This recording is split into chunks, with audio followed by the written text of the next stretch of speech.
Hi, everyone. Welcome to the Teach Middle East podcast. My name is Lisa Grace, and today I have the pleasure of talking to Daniel Sobel. Now, let's set this straight. If you are into inclusion, if you are on the education scene for any time, if you're on LinkedIn and you don't know who Daniel Sobel is, then where have you been, people? He is one of the top voices for inclusion globally. And we're going to be talking about his work, his books, but also practically about how we can effectively ensure that inclusion is at the heart of everything we do in our schools. Welcome, Daniel. Thank you. What a lovely introduction. I appreciate that. It's a true introduction. Okay, point of fact, my listeners, I've known Daniel for over a decade. Known him back in London, back in the day. And so it is really a pleasure to be chatting to him on the podcast. It's funny because I've interviewed so many people and I've not gotten around to interviewing Daniel now. And it just dawned on me, I'm like, this is what happens when you have value right in front of you and you don't pay attention. So now I've brought you the value. I'd love Daniel to introduce himself just a bit to you. Thank you. My background.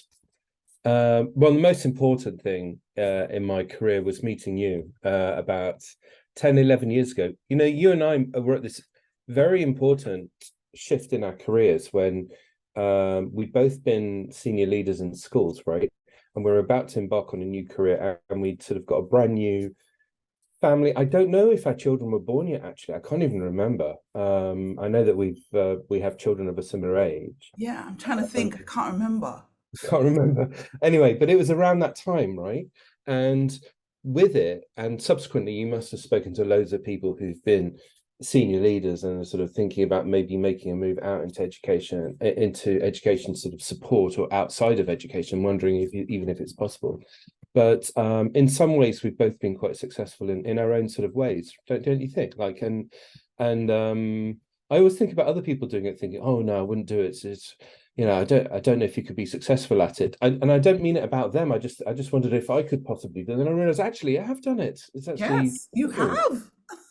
So anyway, something personal is that I didn't do well at school. That's quite important. I was bright, but I didn't do well at school, so I didn't get any A levels.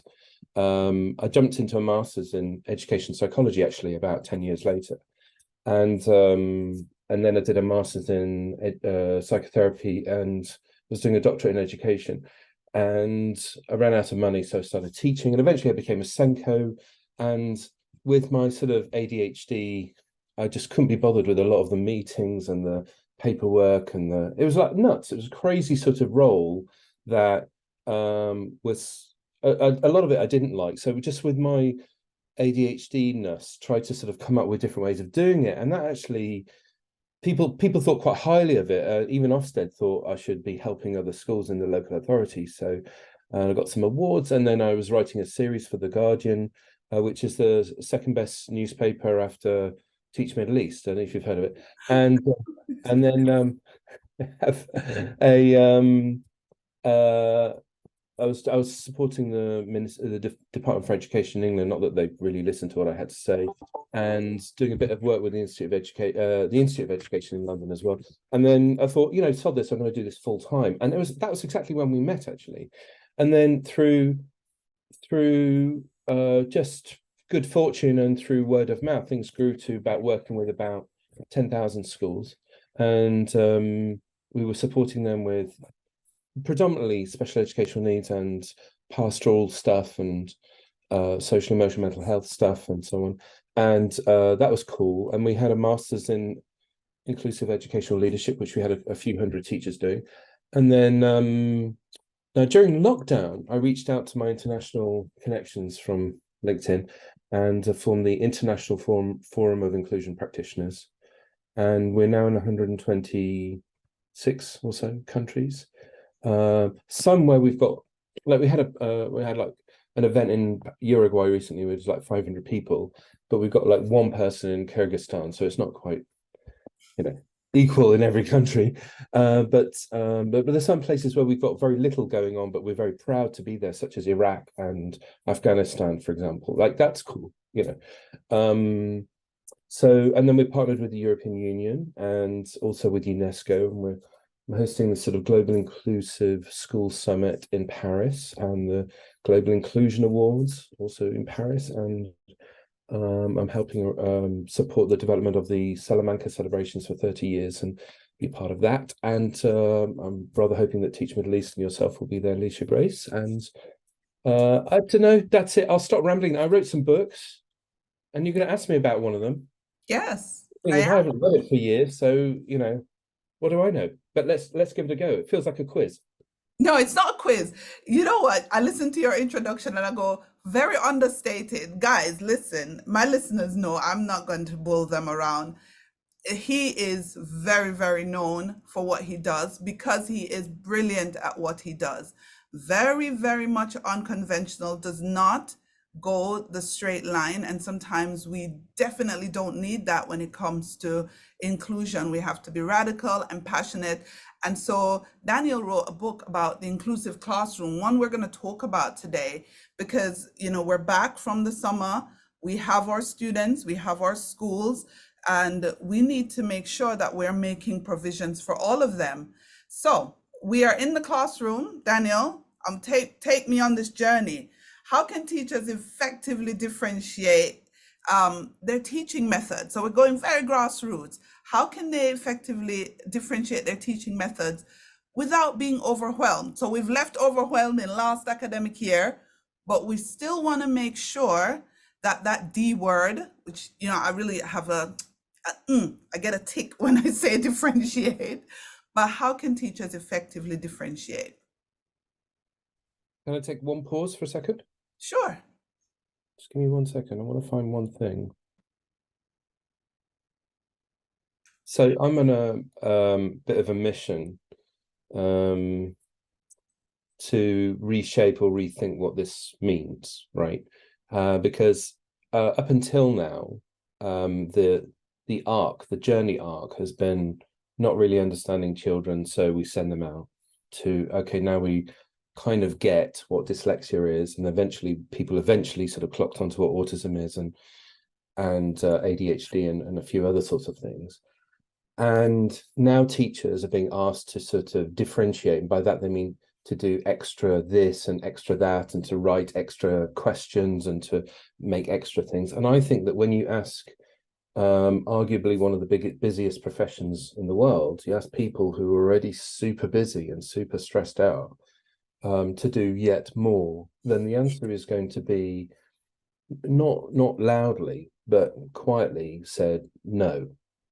And I don't think it's the way forward. And I've always thought this, that inclusion, the biggest barriers to inclusion, apart from ignorance and perception, which again, I think that within our lifetimes, things have changed hugely. You know, I was ADHD, but I was thought of as being very naughty and thick and, you know, lazy or something. So within my lifetime, things have shifted hugely to sort of understanding and the sense of, you know, awareness, I suppose. So I hope within our professional lifetimes, we will shift from thinking about the implications of that. So let me just perhaps describe that a little bit. So I think the conditions for inclusion to win against the battles of where the big fault lines lie, where the big challenges are, is that it has to be easier to do than not do. It has to be less stressful than more stressful. And it has to be, let's say, for example, for senior leaders, you'd say it has to be cheaper than not. Because if it's going to cost more time and more stress and more money, then the answer is going to be no. And that cannot be the solution. And so most of my work is about how to make inclusion much, much easier to be inclusive than harder. So you're going to ask me, I suppose, well, what does that look like, right? Yes. So let me try and give some examples. Now, bearing in mind, I'm speaking off the top of my head, and I'm ADHD. I'm distracted literally by everything. So I mean, let me just anchor this in a sort of few examples. So I'm going to suggest something, which is instead of thinking about the cognitive processes, the way that the brain is going to compute specific tasks. What I'm interested is in creating an environment where the child's brain is most able to flourish. Okay, so there's a very different approach. Okay, and I think that for the vast majority of children, now I'm talking about the vast majority, and you're going to throw at me exceptions, and I'd say, yep, there are exceptions, because I think there are exceptions, right? But for the vast majority, and I'm talking around 95% of children with some kind of inclusion needs, what we're looking for is to creating the right conditions for learning. And I believe that the conditions for learning can be done very easily, where it doesn't take much time, much money, or much stress. So let me have a little, I've got a little checklist. Let me have a tiny little look at it and see if any of these cost particular amounts of time or money. Right. So is the child sat in the right place for them? Some need to sit at the front, right? Some need to be sat at the back. Some need to be sat away from the window. Is the student comfortable so they can focus? Lighting, line of sight, line of sound. Are they ready with the right equipment? Now, a lot of children with SEN struggle with the equipment. Are they thirsty or hungry, right?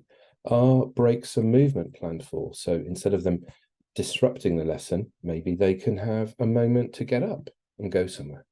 Do they have a role in the class? Can they hand something out? There's an excuse for the teacher to say, well done to them. So that's the first step. Is there anything in there that feels particularly time sapping or stressful or takes too much money or anything? No, no, not at all. And Conditions for you learning. know what I like though? They're not things that we can't do immediately. We can do Right, them immediately. right. Let me mention a few more. Yeah, Shall I go do on. that? So are they welcomed and greeted with a warm smile? Mm. Like, meaning, have we conveyed to them that I like them? That can go a long way, especially with kids who end up sort of being quite disruptive. Do they feel like they belong? And are the students' successes, however big or small, celebrated regularly with praise? That can go so far for most children, in fact, most adults. And by the way, Lisa Grace, what a great interviewer you are. You know what I mean? Praise can go a long way, right? Yes, That's certainly. evidence of student interest or enthusiasm, positivity or joy.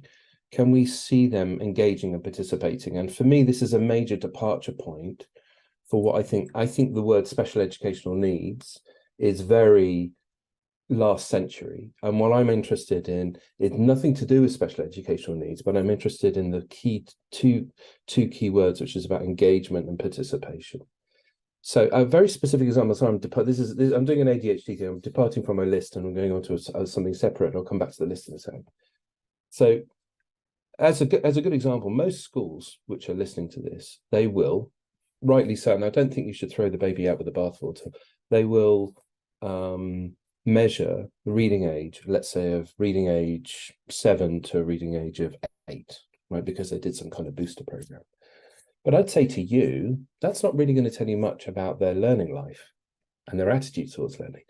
Whereas whether a child has read at home for the first time, or read a book for the first time, or read in front of peers in the classroom, that will tell you a lot more about how they're getting on in terms of their engagement and their participation.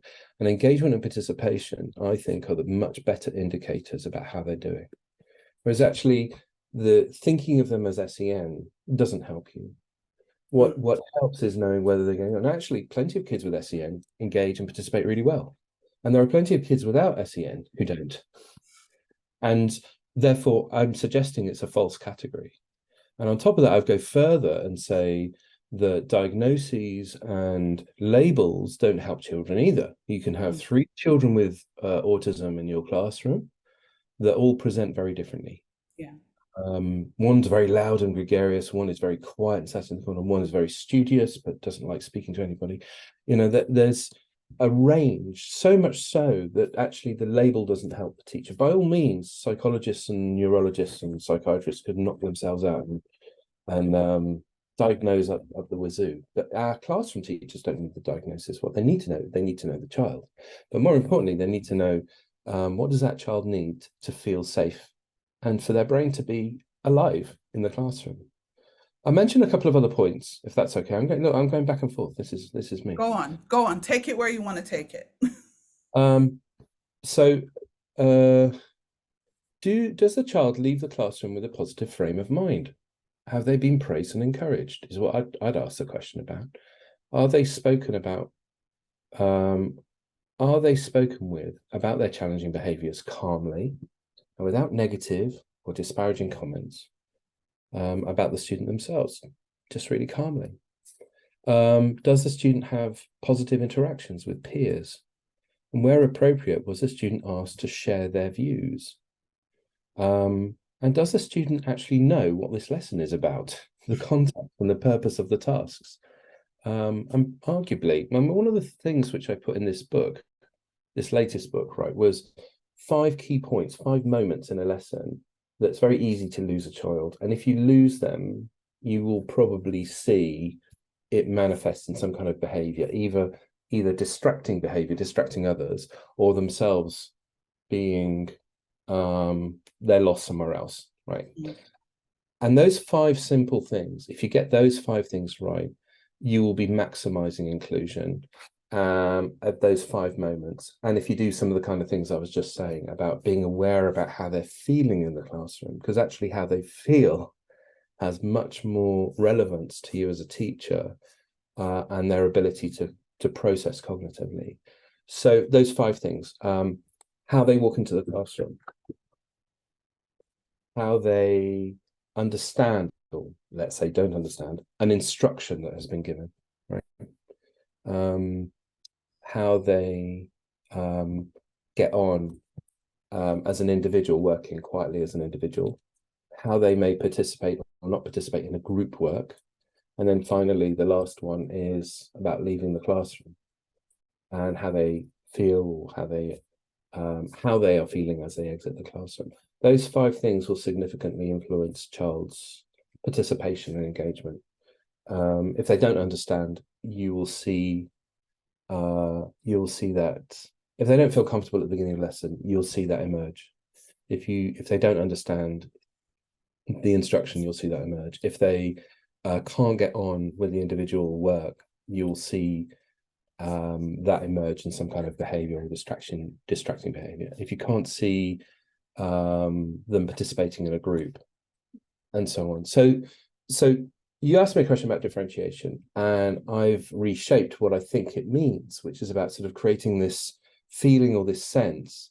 And we as adults experience this, by the way. We have this, there are times where I'm really on it. I'm in the zone. I can really learn really well. And that hasn't got to do with how clear the instruction I'm reading is. It really very rarely has to do with that. When I say clarity or how well differentiated the question is for me personally, that doesn't determine how engaged I'm going to be in this moment because I've got some work to do. It has a lot to do with my conditions. If it's too distracting over here, there's some sort of noise going on over there, all of those sorts of things. We know that as adults. That is where I'm at when it comes to thinking about differentiation. And that's a very, very different place from what the usual sort of traditional way of thinking about SEN is, what special educational needs is.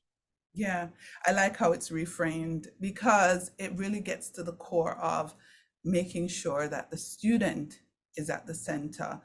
One thing you said that struck me, you talked about the fact that if you miss these 5 points where a student enters the class, whether they're working quietly, how they participate or not participate, how they work by themselves, all those things that you mentioned are things that sometimes in the busyness of trying to do the other things that we were traditionally taught as differentiation, we miss the key things. Because if I'm in a classroom, Daniel, and I'm faffing around with paper, ensuring the whiteboard is ready, getting the computer going, I rarely have time to look at how my students are entering.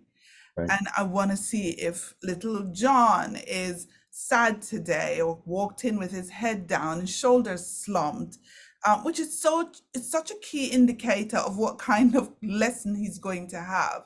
Yeah. And I think this is such a reminder that we really just need to reframe what we think differentiation is, and look for the signs, look for the clues.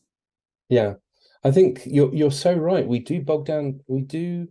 Create these we do create these levels of paperwork and instructions for teachers to get so weighed down by things which are really far less important, and the important stuff therefore goes out of the window. I think I've got something rather radical to, I mean, I like to say radical things, but something rather radical to say, which is that I think the very highest level of education that we humans have evolved is in the early years. And you'll see in the early years this relationship between how a child is feeling and what we're asking them to do, right? And so there's a relationship between their feelings, the social, the learning, their interactions, and we're all about creating this environment around the child to be able to engage and participate. And what we hope to see in an early years environment is the child engaging and participating. So in some ways, I think that is the very highest level of education. And aside from coming to a training that I give or that you give, Leisha, the very best type of training I think you can give, especially to secondary school teachers, right, is to go and spend a day in an early years environment. It's really eye-opening and brilliant, and as well as being fun and lovely. And as a teacher, you're allowed to say, I feel this about this experience. It was lovely, you feel it because it acknowledges those feelings. It's interesting that, in the early years, we create the environment that ensures that the child gets the maximum out of it. And we put the play areas, we put the soft play, the sand, all the discovery stuff. And then the older they get, because I'm seeing it with my boys, the older they get, we start to sort of make them conform more to their environment, because now my boys are in that transition between primary and secondary, and they're sort of like going, oh well, now mom, it's big school stuff and we have to be really serious. And I'm like, is that what they're telling you in transition week? Like, they should be telling you how great a time you're going to have. But I think teachers who are listening to this podcast will get a different perspective on what it is to differentiate. All right, we're going to dive into something a little bit different, because you talk a lot about equity and equality in your book. What is the difference between equity and equality in your sort of estimation? And why is equity more beneficial?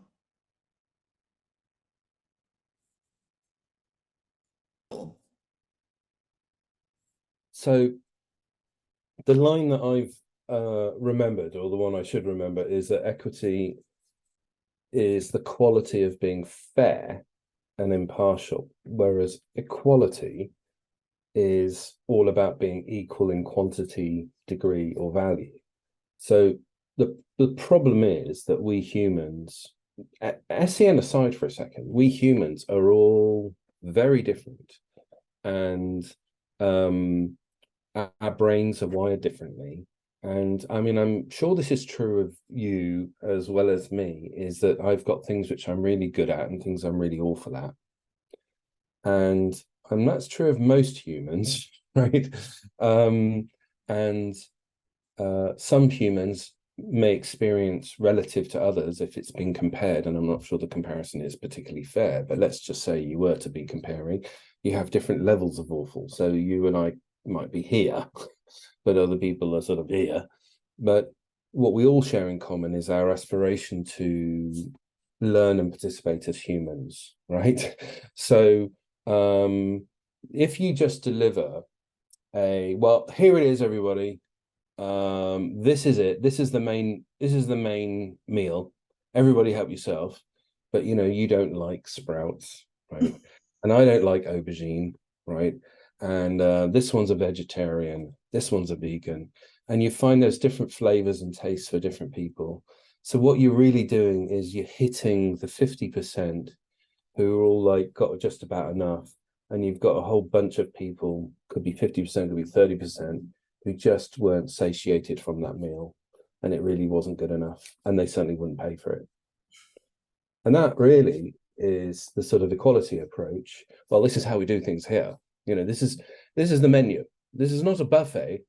And actually, I think until we discovered that teaching was more interesting and more valuable if you look at it from the perspective of what children are learning,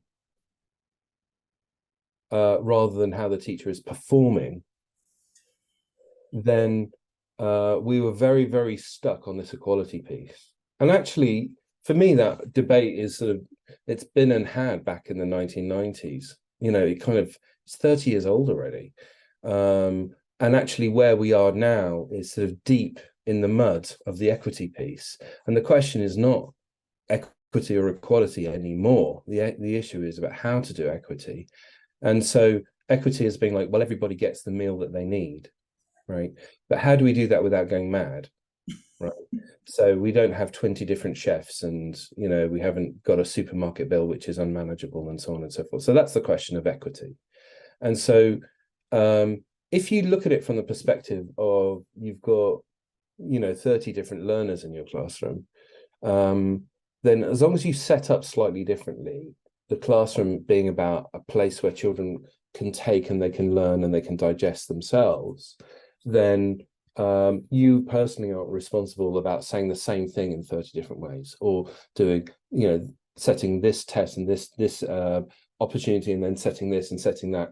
There are different ways of doing it. There's setting up the classroom in a way that it's very easy to be a facilitator of learning experiences rather than the teacher of all. It's really hard to be the teacher of all unless you're doing edutainment, which is kind of what I do for a living, which is you stand in front of a group of teachers and you entertain them with educational ideas, right? So that's kind of my shtick. But entertainment gets boring very quickly. So what we need to do is to sort of get out of the way as a teacher, remove ourselves, and create learning opportunities.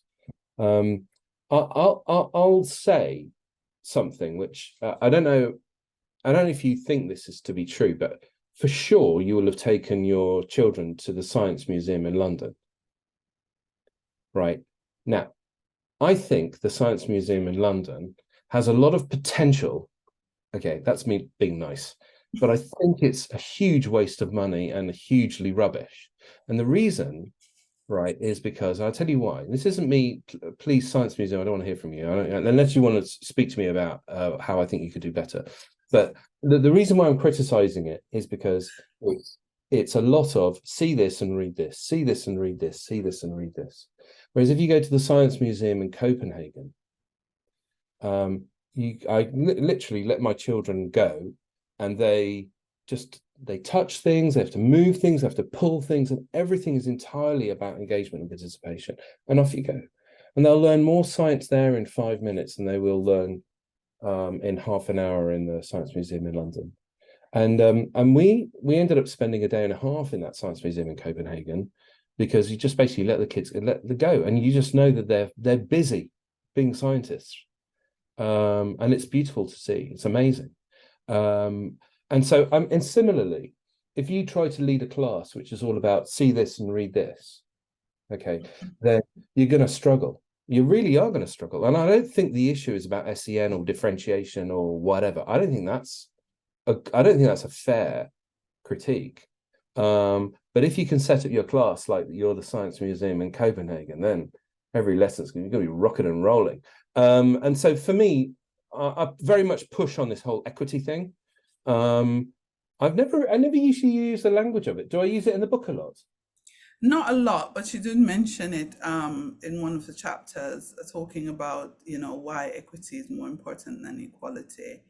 And I think, I think a lot of times we hear a lot about equality, But of what value is it if everyone gets the same thing and for some people it's of no use? Are you really helping them? So I love the point. And now I'm thinking I should take my kids to the Science Museum in Copenhagen 1 year before they're too old and not interested anymore. But yeah, I agree with you. I definitely agree with you. When it comes to teachers, you know, implementing sort of like individualized teaching methods. A lot of teachers really think that they have to go and become miracle workers or magicians.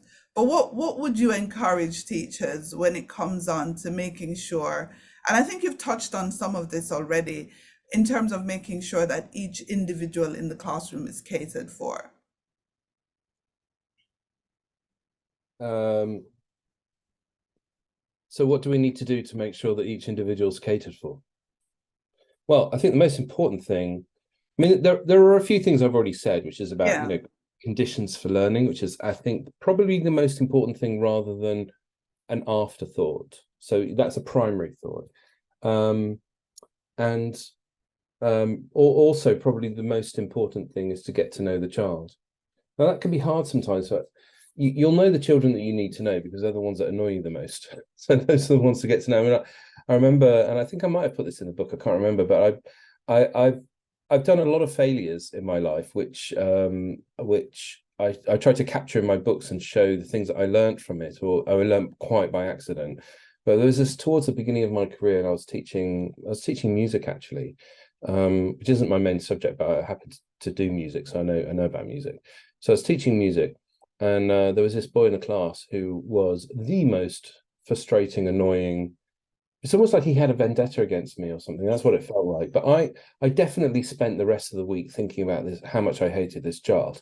And, I was having this sort of very human, I felt quite vulnerable actually. It just really made me think, I don't know if I want to do teaching. And I know what I'm describing is quite common with all teachers. I mean, it'd be weird if you've only ever taught perfect lessons where there wasn't something going wrong. That would be weird. But maybe there is the odd one person every so often. But anyway, they don't listen to this podcast. right. Well, I mean, I think actually one of the things, just as an aside, let me do a little ADHD moment here. As an essential to my master's program, inclusive educational leadership, I've sort of emphasized something which is like the power and the importance of being vulnerable and also being a failure. Because out of those two things, you open the door to humanity, and out of humanity comes a very different view of what education is. When you're seeing this as a relationship between human beings, and human beings, relationships are not perfect. They are just humans being humans. And it's a very different way of thinking about, all of the questions around equity and equality and so on. I mean, the reason why I sort of anchor it in the masters thing is because then it sounds like, oh, it must be true. But actually, people who have to do the masters program, they tend to be slightly more questioning. But the point being is that may just sound a little bit wishy-washy. And this is a profession, and we have standards, and we need to do things in a certain way. And I wouldn't take away any of that, but I'm just saying that there is a sort of almost like a philosophical difference between how we view what's going on. And it's easy for me to say as someone who isn't doing it full time at this moment. And so, yes, I think it's quite hard to be a human being teaching other humans. But I'll give you an example. I had this kid, going back to the story now, I had this kid who just made my life really quite hellish. And I was spending time outside of the class thinking about how much I don't like this kid and how much I want to be exited from the classroom. I want him out of the classroom, or I want to leave the classroom. So I basically I'd rehearsed in my mind. This is what I was going to do. I was going to speak to him at break time, right? I'm going to go and speak to this kid who's annoying the hell out of me. And I'm going to say something positive, and then I'm going to tell him something really negative about what's happening and how it's got to stop. And then I'm going to finish it with something positive again. So this is how far I got. I went over to him and I said to him, listen, I just want to say to you that I think you're a good kid, and I like what you have to say. I'm interested in you, and I really want to hear more about what you have to say, and I really like it when you put up your hand rather than just shout out. So anyway, this is the point where I now need to introduce some of the negative stuff, like stop doing this and stop doing that and all that sort of stuff. This is where, though, I'd worked out in my head. But basically, I chickened out. So at this point, I sort of went, okay. And then I walked off thinking, I'm such a fade, I'm such an idiot. And I'm a chicken, basically, right? I was a complete chicken. What I did was I just told him the positive stuff. Anyway, next lesson, this kid was as good as gold, right? He was the best behaved kid I'd ever taught. I mean, I don't know if that's true, but I mean, you know, something like that. He was so enthusiastic and highly participating and everything, fully engaged in the lesson. And of course, I discovered something that this kid, no one had ever told him, no one ever told this kid that they like them. No one ever told this kid that they're interested in them, you know. And so you asked me a question about what's important about differentiating, right? And I've said, firstly, we create the conditions for learning, and then the second thing, which I've said, is about the relationship between the teacher and the child. And without the relationship, I don't think you will be doing differentiation. I think that you might be trying to do differentiation. So I think that real differentiation lives in the space of where the child is really aware that you are aware of the child, right? So now you might want to talk about scaffolding, but you know, I don't need to talk about scaffolding because it's quite a simple thing to do. Instead of having an instruction which is a paragraph long, you just break it down into 3 bullet points. Okay, that's the scaffolding bit done. You might need to add in a little visual explainer or something like that, but that's it. You know, keep it simple. Keep that bit like almost obvious. There's a brilliant example of this I saw with my son. You know, so my son, my middle son, 7, right? He's into football. He goes to football on Sunday morning. I take him for training to like a club of some sort. And I saw the best example of a. I should have recorded it on my phone. The instructor giving the instruction to these at the time 6-year-old boys sat at his feet, like 26-year-old boys, all in their football kit. So the instructor goes something like this. All right, lads, what I want you to do is grab the ball and take the ball over to the side and do the side. Now I'm going to take this, I'm going to take. Now what you're going to do is take the ball, throw it over there, go dribble down, and then you're going to all the way run back. And when we run back, you're going to then swap. On your marks, get set, go.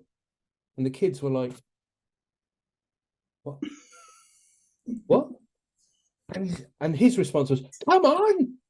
Like, so I just want to say something, which is that it's really not rocket science, is it? You know, you do an instruction in a way that somebody can understand it. I mean, you want to call that differentiation, or you want to call that you know, differentiation or scaffolding, blah, blah, blah, fine. But I think for me that's much more like it's just common sense. There are so many examples of that where, and you even see really clear and simple examples of that, which are really, you know, but you know, like there was a girl who with Down syndrome who was supported by a teaching assistant, and the teaching assistant said to her, I was just watching it because she was new, and she said, okay, so what we're going to do is we're going to take the pads and then we're going to write down the first 3 words, and then we're going to do this, and then we're going to write it, and then with those we're going to draw a picture, and after we've drawn a picture we're going to take each of those words and put it next to the picture, and then we're going to turn over to the other page and we're going to do the next exercise, which is about and you could see the girl with Down syndrome just looking at her going, you know, that's gone completely over her head. Now, Went over my head. yeah. So like, how about we just say, okay, we're gonna write down 3 words, do a picture. I mean, you could just pause there, couldn't you? You don't have to like do the whole thing. And so if you think, right, that has to be called differentiation or scaffolding or like whatever it is, fine, knock yourselves out. For me, I just think that's bloody obvious. And I'm not that interested in that kind of differentiation. I do think it's kind of important, but again, I just think it's obvious. Yeah, no, it is. And while you were talking, I kind of sort of painted a picture in my head of a teacher who really thinks of the student first, before the content, before the methods, before anything, to really think of the student, then the other things will eventually fall into place. And what I mean by that, if you think of the child, would the child be able to handle this big chunk of information, or do I need to break it down? Would they prefer it to be written, or do they want to see a diagram? Would it, if we start to, and it will take time for a teacher to know these things about a child, but that discovery period is when you're going to be trying different things. And eventually you will settle on what really makes that child tick. And that's really what you're aiming for.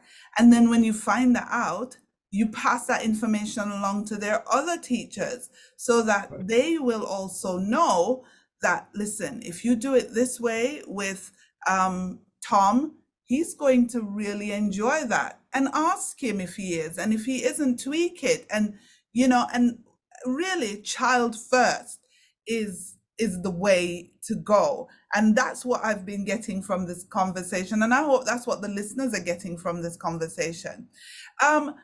Listen, I've got one like throw-out question for you, Daniel, before we wrap this up. Nowadays, thankfully, SEN and inclusion is changing, but we are in the Middle East, and things are ticking along a little bit slower, let's just be honest. But what are some of the things you would like to see globally banished from this whole inclusion, SEN landscape, classroom? What are some of these things that we just want to get rid of, really? We're cleaning up. What's my inclusion list? Yes. That's an interesting question. Well, I think firstly, the most important thing is that I think it's really unfair to put teachers in front of children and expect them to teach those children without them being fully trained in how to teach them. And I think that is happening all over the world. And I think that's really, really unfair. That's like the equivalent of taking someone who's a petrochemical engineer and saying, okay, build that bridge over there. And you say, but I'm an engineer. I can do sort of petrochemical stuff, but I'm not an engineer. And you say, no, you're an engineer, build a bridge.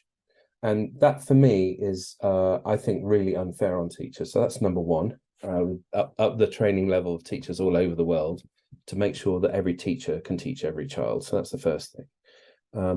The second is that I would focus on this sense of belonging of a child, and that as being the primary conditions of how they feel, how a child feels, both in the school and also in your particular class, as being a step number one, as being the goal.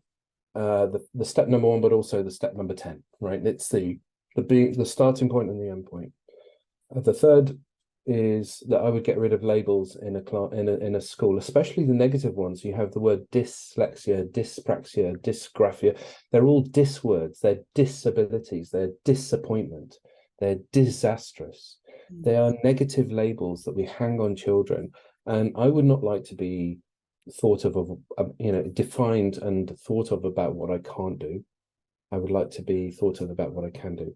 The fourth one is I would try and bust some of the perceptions of what special educational needs mean. Most people think that it means what people can't do, but actually it also means what people can do. I would say that probably the vast majority of Silicon Valley are made up of people who are on the autistic spectrum, and who are, I'd say most of the creative industries are very dyslexic. I'd say most of the leadership world are very ADHD.